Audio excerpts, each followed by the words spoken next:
Time once again for the Red, Gold, and Bold podcast. With you as always, Jeff Chadiha from the NFL Network, NFL.com. Sam McDowell from the Kansas City Star. I'm Soren Petro from Sports Radio 810 WHB. We are reviewing our Chiefs preseason predictions. That's right, because we got a spine. We made predictions on how the Kansas City Chiefs season would go. Offensive Player of the Year, Defensive Player of the Year. Who would be the biggest surprise? What about disappointment? How did we do on the record? How do we do on how they would finish in the playoffs? Plus, you know we're always ready with bold and daring predictions, both on offense and defense. We're taking a look at all of it right now here on the Red, Gold, and Bold podcast. You are listening to the Red, Gold, and Bold podcast, the most in-depth analysis of the Kansas City Chiefs on planet Earth, breaking down the Chiefs like no one else can. Red, Gold, and Bold is hosted by Jeff Chadiha, Sam McDowell, and Soren Petro. Jeff Chadiha is a senior columnist and on-air personality for the NFL Network and NFL.com. Sam McDowell is the sports columnist for the Kansas City Star. Soren Petro is the afternoon drive host of the program on Sports Radio 810 WHB in Kansas City. The Red, Gold, and Bold podcast is proudly brought to you by David Starnes Allstate Insurance, covering all the important things in your world: home, business, life, and even the fun stuff as well. Motorcycle, boat, ATV, you name it. Get with Dave and he'll have you covered. You can give Dave and his crew a call, visit them online, or stop into any of their locations, including North Kansas City, Liberty, and Branson, Missouri. Elevate your coverage, elevate your confidence, and drive worry-free. Don't put those insurance needs off any longer. Get with Dave. He'll give you peace of mind today for the things in your life most important to you. Now, here are the hosts of the Best Chiefs podcast, Jeff Chadiha, Sam McDowell, and Soren Petro.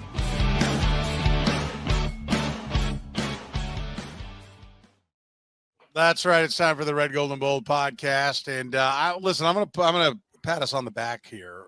We have the balls to make these predictions. Okay, there's lots of people. I don't know many people. It's one of the things I take pride in is I will make predictions and I will live with them, and I will learn from them.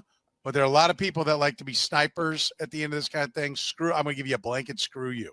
Okay? You send me your predictions. We'll be happy to save them, and I'll put them in here, and we'll talk about somebody who nails it and somebody who misses it. But I think it's a great exercise for all fans to do, to see what you think about a season going in, and then that season's over. And don't look at them. I think the best thing is to not look at them until you get to the end and then go back and take a look at it. It's amazing how different the season is, and I think you learn a lot from it. So I love doing it. This is one of my favorite shows. I was going back and looking at it because I think it is a great exercise for learning about it. Jeff, let's start with our Offensive Player of the Year. All three of us, guys, had Rashee Rice. I mean, we crossed Patrick Mahomes off our list. We did. Right. No Patrick Mahomes. Yes, we had no Patrick Mahomes. And so we all had Rashee Rice, and I don't know, Jeff, who the hell was the Offensive Player of the Year? That's a great question. If it's not Mahomes, Creed Humphrey. Yeah. It's Creed Humphrey or Joe Tooney for kicking out the left tackle. I give Kareem Hunt some votes. I mean, I think he played a huge role in what they became, what they had to be offensively. So, Xavier Worthy came on late, but I think in the middle of the season and when Kareem Hunt showed up, like having him carry the football the way he did, didn't have huge numbers, but like he was kind of their offense for a while. Yeah. No, I think it's a fair point. Go ahead, Sam. I'm sorry. I think you'd have to pick the interior line. I mean, whether you pick Creed Humphrey, whether you pick Joe Tooney, I think it's, Trey Smith had a great year, but I think it'd have to be, I'd pick Creed Humphrey. He was their all-pro from the offensive side of the football. I'm fine with that, but I also think Rashee Rice was a good pick. If he doesn't get hurt, I think we look pretty good on this. We still might be right that he was their most valuable offensive player, if we can rephrase it. All right, Defensive Player of the Year. Again, we were across the board on Chris Jones. Is that anyone got an axe to grind that he wasn't it? He was it? I'd stick with that. I like Sam's logic with Creed Humphrey. He was the only All-Pro. I guess Trent McDuffie was an All-Pro, but he was the only first-team All-Pro on that side of the line. And he took a lot of double teams. He was the key to their pass rush when he wasn't involved. You saw what happened to their pass rush, and so I think that even though you can say the contract is an issue now, that he still was their best defensive player. Okay. Sam? Yeah, I'd still pick Chris Jones. And I think Trent McDuffie had a good year, when he had less help, because L'Jarius Sneed was out of the equation this year. I think he had a tougher assignment playing, exclusively on the outside. But I still think Chris Jones was the most influential player. I don't know. I think it's a lot closer than that. I mean, I know all Chris Jones, we detailed this on a previous podcast about what his numbers were and that they really didn't drop anywhere except for the sack category. But on the double team side of things, like there's no want to fight through the double team for Chris Jones. I mean, if I have a frustration, it's that when a second guy comes over, he's good. And I get it. Yes, 10 on 9 should be able to get it done, right? But like there is not just this insatiable motor. I mean, I think he's still the guy. Trent McDuffie got beat here and there, but Trent McDuffie was great. And if somebody wanted to die on the hill of Trent McDuffie, I wouldn't waste a whole lot of time arguing with you. I still think it's Chris Jones just because of the havoc he can create up front. But I do think you saw that the tank is quicker to get to empty now at this point in his career, whether that's because of his bank account being full or his age ticking up. Like are you going ahead and putting in Chris Jones for next year? No. I mean, I don't know who I'm picking. Yeah, I don't know. I could still see Chris Jones. I just want to point out that I've never seen Soren argue so hard that he's wrong before. Yeah, he's arguing against his pick. Yeah, well, that's not about like my scorecard. It's about getting to the truth, the essence of what the Kansas City Chiefs are. I don't know who it'll be, but I don't think it'll be Chris Jones next year. I think age is catching up to him, whether it's injury and he only plays 10 or 11 games. I think I'll say this. I think the Kansas City Chiefs offseason needs to find somebody that can be that guy, right? Can compete for that job for this team to be going in the right direction on the defensive side of the ball. Is that fair? Yeah. I would say that getting votes, Sam's mentioned this guy before, but Justin Reed did have a good year at safety. He probably did, but he would get some votes for that. Yeah, I'm fine with that. All right, let's talk about the surprise of the year. I don't know if you guys even remember who you had. Jeff and I were on Carson Steele. Yeah. To be the surprise of the year. Yeah. Sam McDowell took Jaden Hicks. First of all, that's a winner. Feel better about that one. He led the team in interceptions. That's a winner. Did he? Yes. Well, with like what, 3? 3, yes. God. Oh my God. What do you think about your Carson Steele pick, Jeff? Well, I won't make it again. I'll say it that way. That's how I feel about it. Because once they brought in Kareem Hunt, I knew that pick was going up in flames in a hurry. Never fall in love with a guy based off preseason performance. That's the lesson to be learned there. Well, actually, I think the lesson is this. The surprise is really tough because the best answer is Kareem Hunt. Yes. How in the world could you have picked Kareem Hunt? Some other good candidates I thought when I reviewed this, Tershawn Wharton having 6.5 sacks. Agreed. I think would have been a great pick for that. I had another pick too. Did you guys have another one? But by the way, I love how you are, how like when I talked about like, well, I didn't get there, but I don't know if you remember when we did these and we were kind of referencing some of the old ones. And like, I think this, if you can get to this, it'll be, and now you're going and saying, well, I'd give credit to this as well. Weren't you the one that was yelling at me preseason about when I was like, well, I've got a bold pick when we get to some bold and daring picks. If he does this, that's what I'm kind of thinking. You're like, no. Yes. Well, Jaden Hicks is a surprise, right? Is he not? Jaden Hicks is better than Carson Steele. You're not going to get any argument from that. Trust me, one of the reasons I have to argue these is because I've got some that aren't great that I can't possibly argue. So I've got to have Jaden Hicks. I will say the thing that I learned, I think Jaden Hicks is a good one. And you mentioned some of the other guys, but I think the thing I learned about Carson Steele, I really am surprised that they went out of house for a running back. I mean, Andy Reid it does speak to how, I guess, poor my pick was, that he went out of house. Pretty much he would plug him. I mean, who the hell was Darrell Williams? He wasn't drafted. I mean, go back to Spencer Ware. Spencer Ware was cut by the Seahawks. He was on the Chiefs practice squad, and they were fine to go with him. But, like, Carson Steele, they wouldn't stick with. And it's because he fumbled. Yeah, and he fumbled again. And, like, you have to take care of the football. And that's the one thing I think, Jeff, that we didn't factor in is that he's a fumbler. If he didn't fumble, I didn't fumble right about this. Yeah, he didn't fumble in the preseason when we were picking him. Yeah, but, so I think we might have looked better if that were the case. All right, disappointment. All right, we're all over the board here on this one. Jeff had Mike Dana. Yeah, I like mine. I think he was a disappointment. I don't think he was a disaster, but I think he was a disappointment. Sam had FelisAnudike-Uzomah, which I would say that was a classic Sam McDowell. Let me take the most likely low-hanging fruit. Let me take something that's actually there wasn't. Are you trying to tell me there was no hype on Felix this already a disappointment? No, I don't think there was any coming in on this year. Oh, there was hype about him. I mean, no.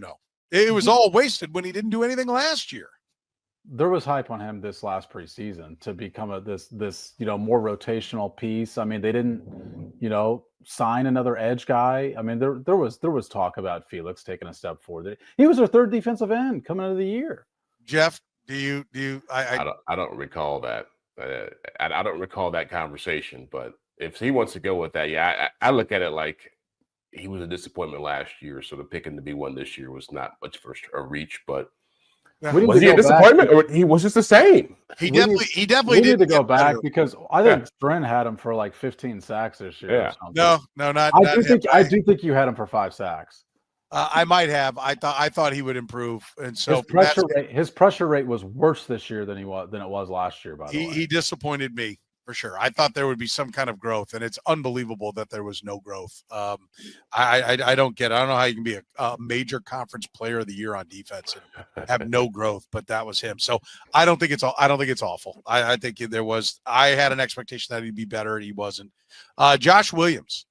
I think I hit on this. I'm not bragging about it, but like Josh Williams should have been the guy stepping in as the number 2 corner. He got beat out by Jalen Watson. And then when Jalen Watson went down, Najee Johnson was the guy they turned to, and not Josh Williams, who really looked like he was the heir apparent. So I think I did all right on Josh Williams. Do we have the depth chart from the start of the year? Because where was Josh Williams on the depth chart? Was he supposed to be a starter? No, he was 4th on their depth chart. We're ripping me for picking a first-round pick. You picked cornerback 4. His the perception of you thought he was going to be a bad gunner this year. Yeah. The perception amongst fans was he was the heir apparent. There were people in the media that said Josh Williams will be the starter opposite Trent McDuffie, and PFF graded him as a top 10 corner last year. Was that Curtis Seabolt? No, was he the person the media quoted? No, I'm not going to out anybody, but there were plenty of people that thought Josh Williams is definitively the guy who was going to step in. He's the number 9 graded corner in 2023 by PFF. There was an expectation that Josh Williams would be something, and he really didn't do much. So I listen. He's at least as good as FelisAnudike-Uzomah. He actually played more this year than he did last year. Did he play well? More snaps. Okay. Well, here, I'll just tell you. My guy got paid at least. Makes me feel good about that. There were expectations on him. My guy was a first-round pick. Yeah. He fell to 62 in PFF. Last year, he was a 74.4 overall grade. This year, he fell to 64.3. By years in his career, yeah, I mean, he fell 10 points. So that's a disappointment. You don't think an ascending player would back up the bus by 10 points on his PFF. So, but looking back, we did who would win offensive player, defensive player. Who would be the biggest disappointment now then? You would stick with those? I know who mine would be now. The biggest disappointment on defense or for this team would be, I mean, not counting injury, I don't know. Oh, I think it's Suamataia. Suamataia. Oh, yeah, for sure. Yeah, for sure. I'm sorry. I completely had him out of my mind. Yes, 100%. Yes. I mean, when you take injuries out of the equation, right? Because you had to get more than you got from Rashee Rice, and he was terrific for the first 3 games. I think Hollywood. Hollywood. Yeah, same reason. Never a disappointment for you is David Starnes Allstate Insurance. David Starnes Allstate Insurance, serving the Kansas City area and all throughout the Midwest. With David Starnes Allstate, it's not just about fender benders. Beyond traditional safeguards, enjoy perks like roadside assistance for unexpected breakdowns, transportation expense coverage when your car is in the shop, auto replacement protection to keep you on the road in style, and much more. you can give Dave and his crew a call at 816-781-7331. Visit them online or stop into any of their locations, including North Kansas City, Liberty, and Branson, Missouri. David Starnes, Allstate Insurance. Gann Asphalt and Concrete, proudly serving the greater Kansas City area. Nationally recognized full-service paving and pavement maintenance contractor. Locally owned and making parking lot problems disappear in Kansas City since 1994. Let Gann educate you about the most cost-effective way to solve your parking lot problems. Free consultations, no commissions, in-house crews. Every project comes with a written warning. Gann Asphalt keeps your parking lot safer and helps you and your business avoid unnecessary delays and costly expenses. Find Gann online at GannAsphalt.com or call 816-484-3338. Gann Asphalt and Concrete, one contractor, all things parking lot. All right, rolling on here with our Chiefs predictions. Let's get to what we had for the record for this team this year. The Chiefs went 15-2. I had them 13-4. I was way off. I was off by 2 games. Sam, you had them at 12-5. I'm not sure what you were thinking. And the eternal pessimist, Jeff Chadiha, had him at 11-6. 15-2. At 13-4, I underestimated the club. Because they were really 15-1 when they tried. So I think they're more a 12-5 team that. That's I was actually going to ask you guys that. Like this, you know how they won games at the end. We know the quality of their defense, the quality of the offense. Like, let's say everybody you knew was going to perform exactly the way that they performed. What record best describes that football team? I think the Chiefs did some terrific stuff at the end of the games. I don't think they were a 15-1 quality of football team this year, for example. I would agree with that, but it is what it is. I actually think 13-4 is about what they were. I think that's about the quality of football team they were, which is terrific. I think that's fine. If you say that they were a 13-4 team each of the last 2 years, and we saw the yin and yang of things, like everything that could have gone wrong went wrong last year, and they fell down to 11-6, and everything that could have gone right went right for them this year, and they climbed their way to 15-2. I'm fine with that. I mean, I think they were appreciably very similar this year to what they were last year. A lot of similar problems. I think they were in fact, and I know it's easy to say, well, they won the Super Bowl in 23, so of course they were better. I think the Eagles were a better opponent than the 49ers were. The 24 Eagles are better than the 23 49ers. But, I'll make you a case that the 23 Chiefs were better because Donovan Smith was better than what they with Joe Thuney at left. Donovan Smith and Joe Thuney is better than Joe Thuney and Mike Caliendo. Their defense was significantly better 2 years ago than it was this year. At least, I guess I shouldn't say significantly. Their defense was clearly better 2 years ago than it was this year. Yeah. So, I mean, I think there's something to it. So I think the lesson to learn here is that, like, Bill Parcells is wrong, right? Is that what it is? You are not what your record says you are? Yeah, that's one of the most overrated quotes that's stuck around for like 30 years. Nobody. It's overrated today when you had them going 11-6. Yeah. Well, I mean, you just said that they were kind of the same team they were last year. They were 11-6 last year, which to me, it's like this team. I think if they were 12-5 or 13, even 13-4 going into the season, into the postseason, we would have had different expectations of them. I think when they got to Philadelphia and we were like, oh my, we just forgot Philadelphia had won 16 of their last 17 games and had won the NFC Championship game by scored 55 points in the NFC title game. They were a really good team, and they won one less game than the Chiefs did in the regular season. A little bit. I think you're right. I think we would have thought less of them a little bit. But I think the fact that they just seemingly flipped the switch after the Raider game in 23 had everyone believing that, okay, yeah, not only can they flip a switch, but they are also 15-2. 13-4 still would have been in reference to the 11-6 the year before. I think confidence would have still been sky high. There probably would have been a little difference because the Eagles would have had more light shown on them because they would have had the better record, in the play, because they went 14-3, right? Yeah. So I think if they had the better record, there would have been more light shown on them. So we probably would have thought a little bit different. But I think there still would have been sky high confidence out of Kansas City and the Chiefs. Like, I don't think anybody would be like, oh, God, I don't know how they're going to do it. I don't know if that's going to happen. All right, how do they finish in the playoffs? Jeff, you had them losing in the divisional round.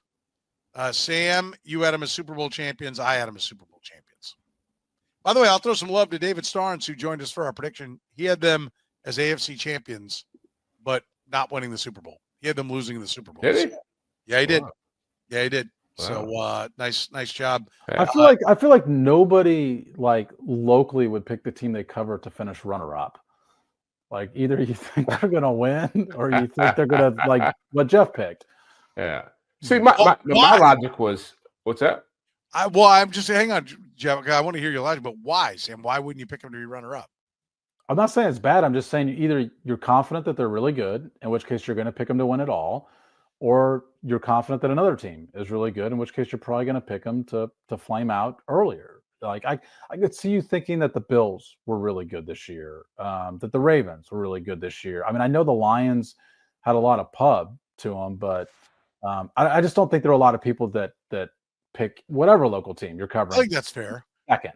I think if there's something I missed, like I was not as bullish on the Lions as other people, but I did not foresee, and I expected kind of a step back from the Niners, but I did not see the Eagles coming on this strong and being as good as they were. That would be the thing that I'll give credence to, that somebody can come from that's out of the mix and really be so strong. I'm sorry, Jeff, we interrupted you, but you were going to say. Oh, no. I was going to say that my logic in picking them at the start of the year not to win a championship was that the deeper they go, the harder it's going to be for them to lose. And so if they were going to get beat, it would be earlier in the playoffs. And to get to the championship game and have them lose, you hadn't seen that happen except one time. And look, I think we underestimate, and I've said this before, like how much mistakes factor into not just this team winning, but all teams winning championships. And so for me, it just felt like at some point they were going to face a team that was not going to make the big mistake and find a way to exploit some of their problems. And that's what the Eagles did.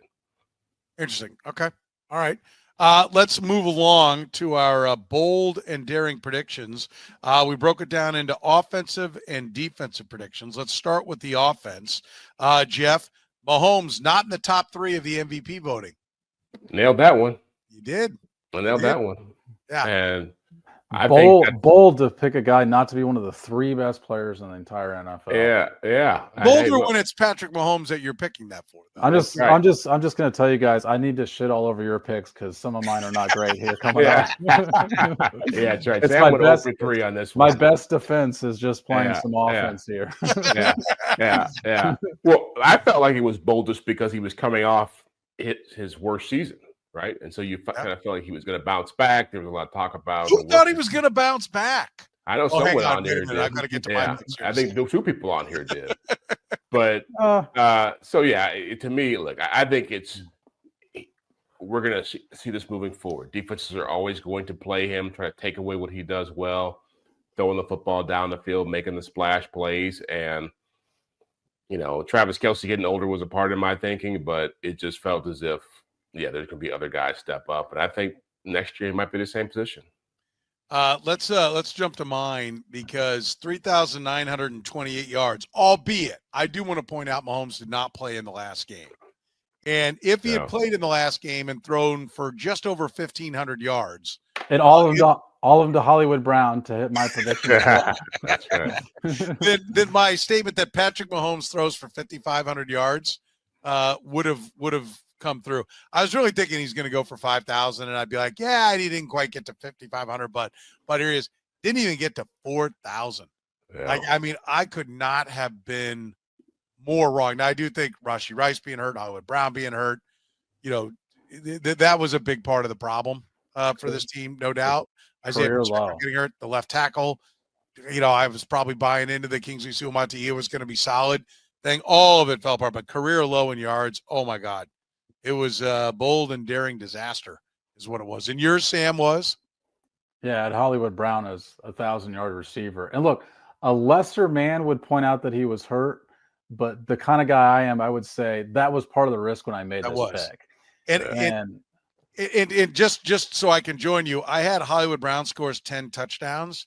That was my pre-training camp prediction. By the time we got going around to this, he had already been banged up and I had it as a 4th one. I don't know if I said it on the podcast or not because I have it grayed out. And then in parentheses was pre-training camp prediction dropped when hurt. So I don't know what happened on that. Well, you're supposed to come back like in week 2, right? Wasn't that the originally? Yeah, and then it ended up being a disaster. But I was right there with you, Sam. What I'm saying is I was right there with you thinking it was going to be a really big year for Hollywood Brown. I was on board with that. It was an utter disaster. The Hollywood Brown Kool-Aid. Yeah, it did not go the way we thought. All right, number 2 for Jeff. The Chiefs will not have a 1,000-yard receiver. Yep. They didn't have a 1,000-yard receiver the year before, did they? It's just funny that so far we've done 4 predictions. Soren had a positive, I had a positive, and Jeff had 2 negatives, and Jeff's are both right so far. That's right. That's right. That's right. Too close to the team. I think we do need to ask the question that when in the previous season, they had 984 yards for Kelce and 938 for Rashee Rice. How bold was this? How daring was it to pick the Chiefs to not have one? Well, I think the only bullet you had to dodge was Rashee Rice, and he got hurt. Well, I was also betting on Kelce not. I think the belief about Kelce last year was that the injuries got him, right? That he was better than what we thought he was. He was declining, but the injuries are what sapped him of. He missed a game against Detroit to start the season out, and so a little bit healthier, a little bit lighter. I didn't see it happening. And Rashee Rice was the bigger risk, because he was going to be ascending and he got hurt. So I felt pretty good after that nobody else was going to do it. All right. Sam, the Chiefs finished in the top 25% of the league in short yardage conversion rate. Did you hit this one? I did not, no. They finished 14th. And the reason I picked that was because I thought the Chiefs would review their offseason or in the offseason, review their last season and realize that they were really good running the ball when they decided to do that. And that they would really increase the amount of times they just decided to run the ball to convert short yardage. And they ran the ball more than they passed it by 1 play. I just looked this up earlier today. It was 45 times they ran the ball and 44 times they threw it. When they ran the ball, they were 33 out of 45 converting it. So, that's 73.3%. When they passed it, they were 24 out of 44. So when they passed it, they dropped down to 55%, from 73 to 55. And look, you have to at least show both, or the other would never work, but they still did not run the ball enough in short yardage because they were far more successful running the ball than they were throwing. I love the stats you give, but I come to a different conclusion. When I see their short yardage passing, it's like 4 button hooks. Like it is not the regular offense. And it is not. That is their regular offense. Well, it's become that. Yes. I think it's a statement like Andy Reid's got to look at those numbers and say, like, what am I doing here? And that's why I think I think this is an example of it's a fair point of, do they need some new voices in the room talking about what's going on with their passing attack? Because I think it is very predictable when their short yardage sucks. And then it should be better when you have Patrick Mahomes. It should not be this hard for them to get short yardage done when you have Patrick Mahomes. I'm a huge believer in that. Jeff, I cut you off. Are you going to say something else about the short yardage? No. I was just going to say that it just felt as if that number would be better because I felt like short yardage as the season went on wasn't as much of an issue. But we thought Kareem Hunt was Kareem Hunt. Like there's different. Look, you could measure short yardage by 1, 2, or 3. You could say just 3rd and 4th and 1 or 2. Really, it's 3 and under. And he was the second best in the NFL in short yardage. But that's my point. Is like the solution was there, and that's why I picked what I picked. They were better than they were a year ago, but I thought their analysis would just say, we have a solution, let's use it. Yeah, for sure. Listen, if you're looking for some late night eats, don't forget Whataburger is open 24 hours. At Whataburger, the flavor you've been asking for is back. For a limited time, check out the chicken fajita tacos or grab the Monterey Melt with all those same great flavors you've been missing. Also, for a limited time, check out the all-new Mexican hot chocolate coffee, or you can try the Mexican hot chocolate shake. That's right, sweet, rich cocoa, warm Mexican cinnamon, notes of brown sugar, and a light kick of chili, swirled in a creamy blend of vanilla ice cream. And don't forget, you can get all your Whataburger favorites and more by downloading the Whataburger app with the QR code. Whataburger, proud sponsor of the Red, Gold, and Bold. Unlock a premium dispensary experience at Key Cannabis. Visit one of their 14 key locations across Missouri for a huge selection of cannabis products and expert recommendations from Missouri's friendliest budtenders. At Key Cannabis, you'll find award-winning cannabis, convenient online ordering with drive-through pickup and a loyalty program, plus so much more. Visit their Kansas City area locations in KC North, South Kansas City, and Belton. Open 7 days a week. And mention my name, Soren Petro, to your budtender for 20% off your purchase. Key Cannabis, open for premium cannabis experiences. All right, let's press on with our offensive predictions. My last offensive prediction was, my next to last offensive prediction was that the Chiefs offense returns to the top 3 in the league. Did I get that right, Sam? Did they make top 10? They were 15th in scoring, which was the same as last year, and 16th in yards. I mean, I didn't anticipate the injuries, but the left tackle was a disaster. Once Kingsley Suamataia went to hell in a handbasket, I mean, this thing was doomed. And I think that was the big thing. Is like you're like, okay, I think they've solved left tackle. They should be better. Should be a more like I think I even said something to the effect of a more athletic Donovan Smith. And that's not at all what they got, and it doomed them, and it was a terrible prediction. Terrible. You're waiting for the Fury to be unleashed. Yeah, unleash the Fury. I was going to say, we could add up just your game-by-game predictions and still probably get to a top 3 offense. And they would live up to my expectations. They would be everything I thought they would be. That's how it all works. All right, Jeff, your final one. Isaiah Pacheco will have a 1,000-yard season. Yeah. Well, I felt good about it just because he had 900 yards the year before, and I figured it was bold because they probably would try to throw the football a lot more. And all the talk about being more explosive and Hollywood Brown and Rashee Rice and Xavier Worthy. But, when a guy gets hurt, what are you going to do? It seemed like that was he probably wouldn't have gotten there anyway, but the injury didn't help at all. I think, as I recall, Sam, when he made that prediction, because Rashee Rice had 900 the year before, we didn't even think this was a bold prediction. Like, we wanted to throw it out because we didn't think it was bold enough. It was neither bold nor daring, and now the poor guy didn't even get there. Doesn't even get it right. Yep. His bold prediction would have said he only gets a third of the yards he had the year before. That's how he could have made that a bold prediction. But, I mean, I think it speaks to the volatility of the running back position. It does. Right? Mm-hmm. And look, I do recall saying about Pacheco was like, if they could not make him a workhorse running back because of how violently he plays the position as well, to where, I mean, it was susceptible to getting injured because he plays hard. It's a compliment to him. How about that, Jeff? He took your failed, bold, and daring prediction and made it a win for himself. Yes. Yeah, that's right. Well, I'm still waiting to hear his wins. I've got a strategy for this show. Yes. Okay. All right. Patrick Mahomes. This is Sam's final offensive one. Patrick Mahomes throws for 280 yards a game in standalone games. The one you guys loved.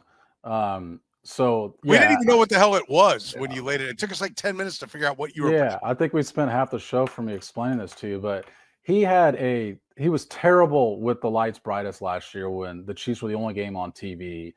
And I think he averaged like 210 yards or something per game.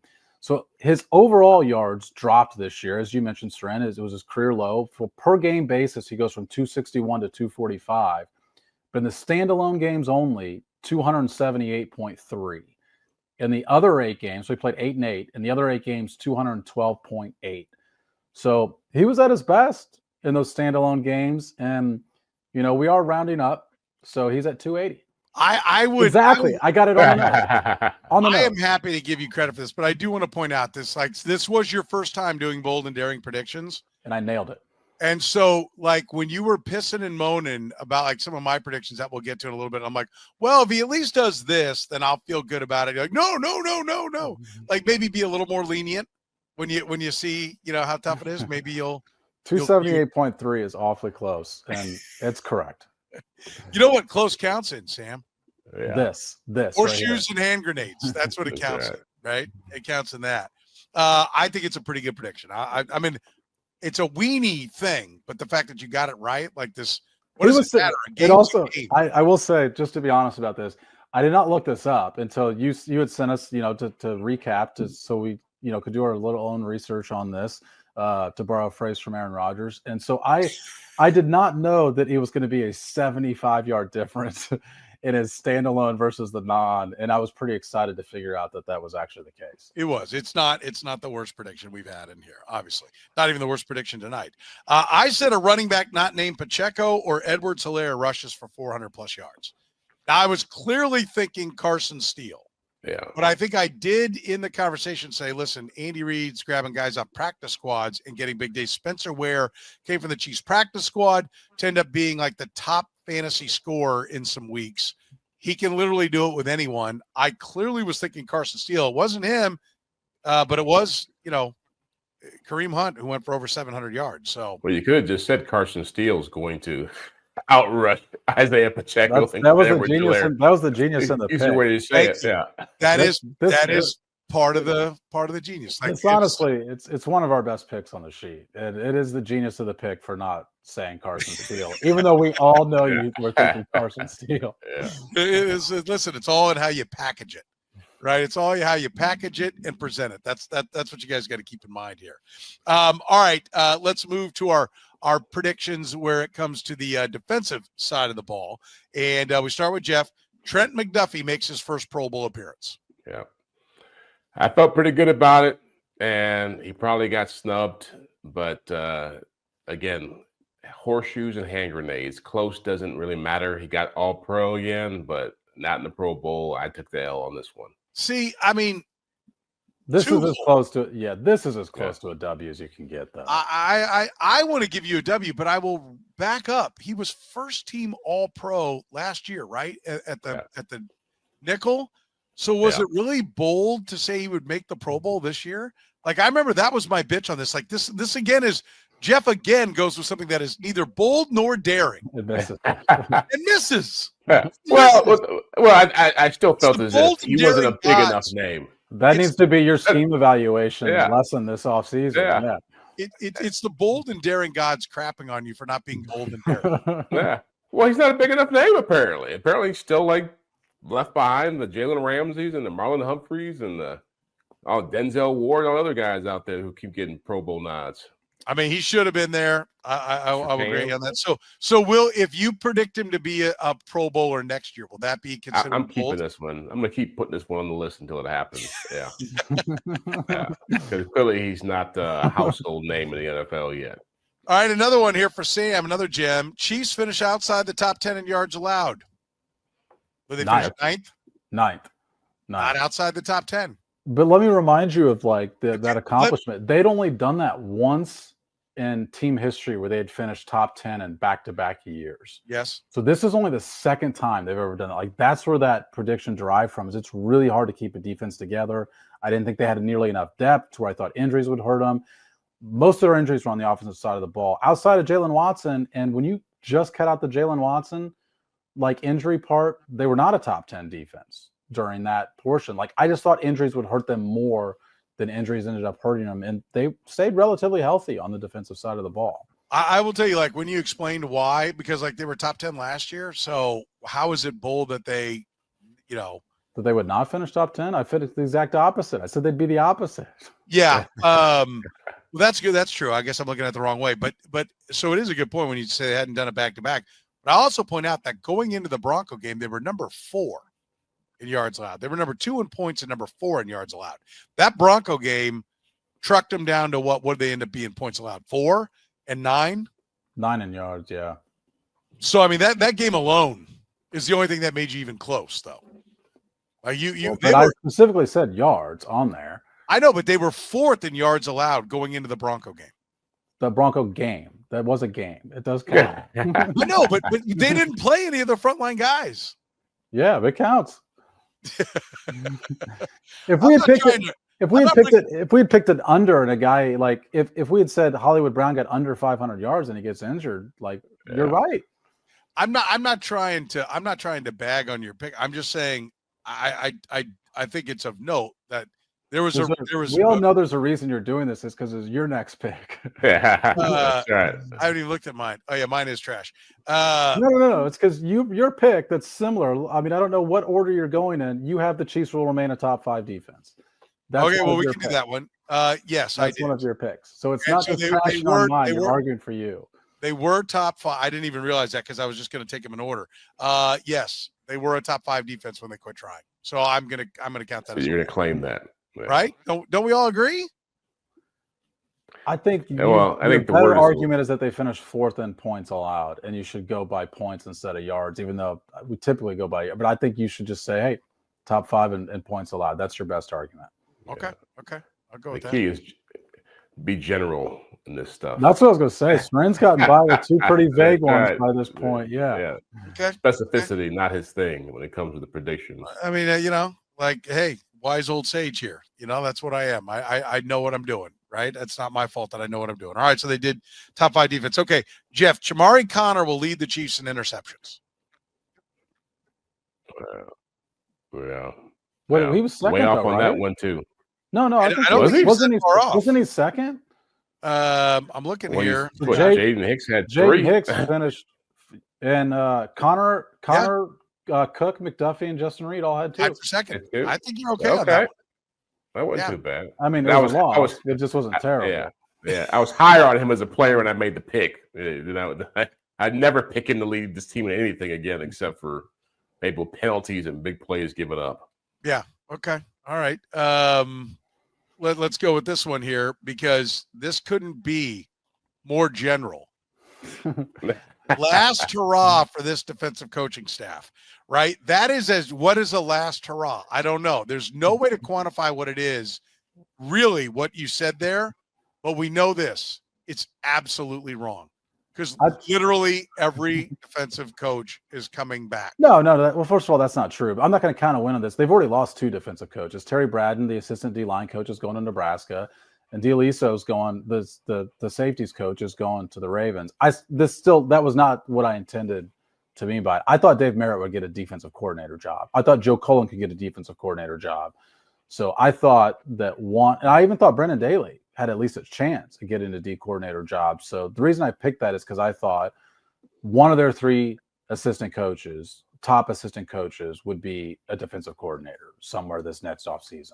Yeah. Well, we can go to mine because I was in line with that because I'll leave my worst for last. But I had Steve Spagnuolo hired as a head coach at the end of the year. I did not get it right, but he did interview for 3 different jobs. And the consensus amongst everybody in Kansas City is that he's too old. No one will talk to him. And he interviewed for 3 different jobs. So you're wrong. Well, I mean, it's not horrible. Yeah. Right? It's 278 is what it is, Sam. It's 278. It's not horrible. I agree. In fact, it's 278.4. He's more than 2 yards away from getting a head job, I think. But no. I think it's absolutely a brilliant call on my part. That's what I think there. Next year it'll be bold then. Okay. All right, we'll see if it works. If you need help with your insurance, David Starnes Allstate Insurance has you covered. David Starnes Allstate Insurance. Elevate your coverage, elevate your confidence, and drive worry-free. Covering all the important things in your world, home, business, life, and even the fun stuff, as well as your motorcycle, boat, ATV, and you name it. Get with Dave, and he'll get you covered. You can give Dave and his crew a call at 816-781-7331. Visit them online or stop into any of their locations, North Kansas City, Liberty, and Branson, Missouri. Don't put those insurance needs off any longer. Get with Dave today. He'll give you peace of mind for the things in your life most important to you. David Starnes, Allstate Insurance. Gann Asphalt and Concrete, proudly serving the greater Kansas City area. Nationally recognized full-service paving and pavement maintenance contractor.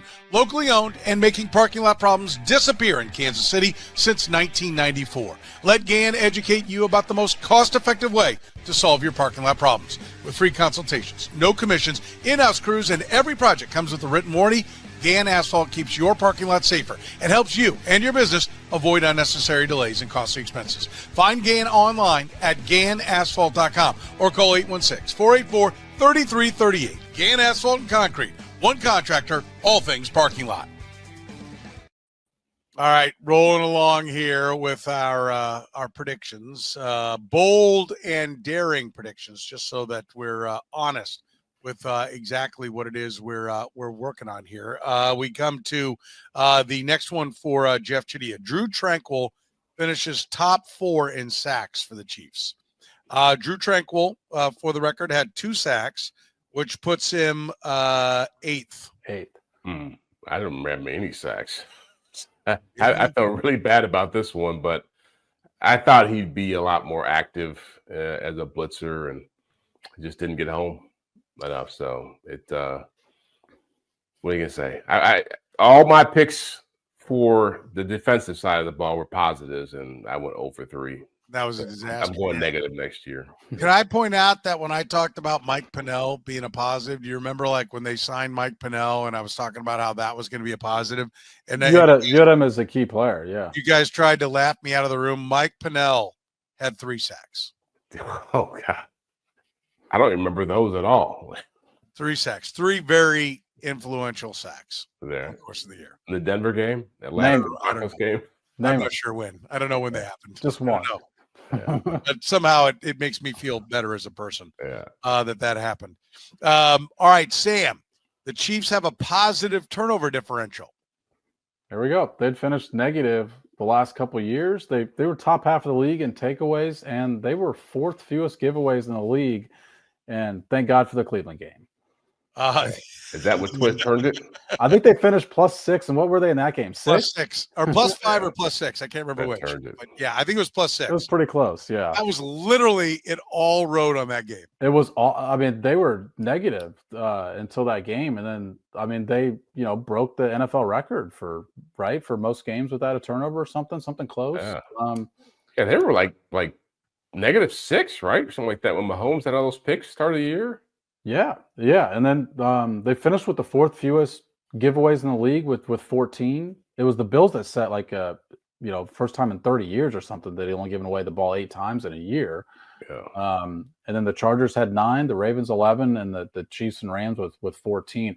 But I as much as I tout the giveaways, I remember picking this because I thought they would have more takeaways than they did the year before. And they did finish top half, but still middle of the pack. And to be honest, still something I don't understand why a defense that finishes top 10 in yards back-to-back years struggles to take the ball away so much. I do, and it has to do with my final pick and failure, and that was that George Karlaftis would have 15 sacks.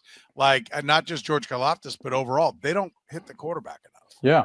Right? And they were really way down before Charles Omenihu came back, whether that was coincidence or whether it was Charles Omenihu or they just figured some other things out. But they had a couple of games late sack-wise, but like that's why they don't do better at it is they don't sack the quarterback. And I thought Karlaftis was, working with Tamba Hali, and we're going to see all these great hand moves. I don't think, he's not a Derek Thomas, just beat you off the edge type of guy, but I thought we were going to see more from Karlaftis. We did see a 3-sack game against the Texans in the playoffs, but he's got to be better. I mean, can we agree that his season, what was it, 8.5 sacks and he led the team. So, I guess there's a mild consolation prize in that, but I really thought this was going to be a double-digit sack year again, and we would see a guy, and even if he didn't get home to 15, it was going to be lots of pressures, right, and quarterback hits. And we really didn't see that. Like, he kind of still looks like the same just try-hard guy he's been for the last couple of years. Where is the array, the toolbox of moves to handle different tackles and put more pressure? I do think that this was a disappointing season for George Karlaftis. Yeah, he only had 29 pressures through 13 weeks in the season. Now, I will say in the last 4 weeks that he played, he had 28. Almost as many in the last 4 weeks that he played as he did in the first 13. His get-off was much quicker, statistically tracked by Next Gen Stats.